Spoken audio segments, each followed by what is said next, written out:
प्राचीन काल मगध राज्य में एक खूंखार डाकू रहता था। वह जंगल में रहता था और अपने इलाके से गुजरने वाले राहगीरों को मारकर लूट लेता था। उसकी दरिंदगी इतनी ज़्यादा थी कि वह राहगीरों को मारकर उनकी अंगुलियां काट लेता था, फिर उनकी माला बनाकर पहनता था। इसी वजह से उसे अंगुली माल डाकू कहते थे।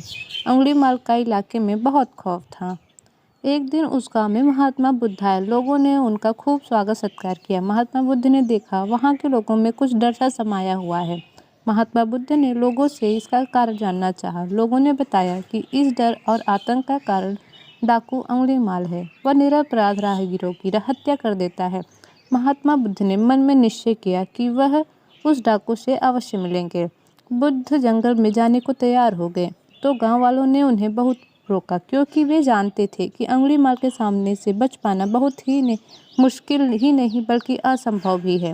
लेकिन बुद्ध अत्यंत शांत भाव से जंगल में चले जा रहे थे। तभी पीछे से एक कर्कश आवाज़ कानों में पड़ी, ठहर जा, कहाँ जा रहा है। बुद्ध ऐसे चलते रहे मानो कुछ सुना ही नहीं। पीछे से और जोर से आवाज़ आई, मैं कहता हूँ ठहर जा। बुद्ध रुक गए और पीछे पलटकर देखा तो सामने एक खूंखार काला व्यक्ति खड़ा था।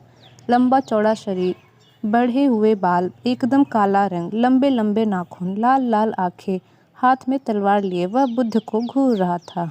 उसके गले में अंगुलियों की माला लटक रही थी। वह बहुत ही डरावना लग रहा था। अंगुली माल ने बुद्ध के चेहरे की ओर देखा। उनके चेहरे पर बिल्कुल भय नहीं था, जबकि जिन लोगों को वह रोकता था वे भय से थर थर कांपने लगते थे।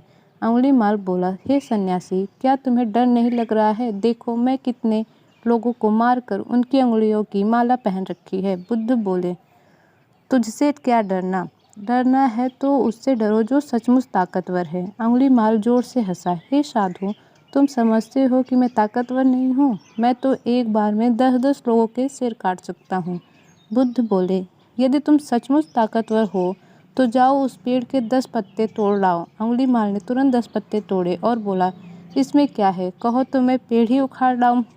महात्मा बुद्ध ने कहा, नहीं, पेड़ उखाड़ने की ज़रूरत नहीं है। यदि तुम वास्तव में ताकतवर हो तो जाओ इन पत्तियों को पेड़ में जोड़ दो।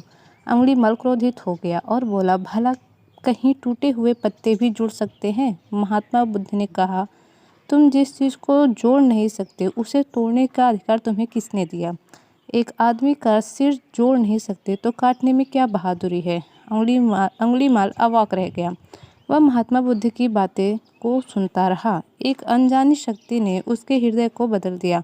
उसे लगा कि सचमुच उससे भी ताकतवर कोई है। उसे आत्मग्लानि होने लगी। वह महात्मा बुद्ध के चरणों में गिर पड़ा और बोला, हे महात्मन, मुझे क्षमा कर दीजिए, मैं भटक गया था। आप मुझे अपनी शरण में ले लीजिए। महात्मा बुद्ध ने उसे अपनी शरण में ले लिया और अपना शिष्य बना लिया। आगे चलकर यही अंगुली माल एक बहुत बड़ा साधु हुआ।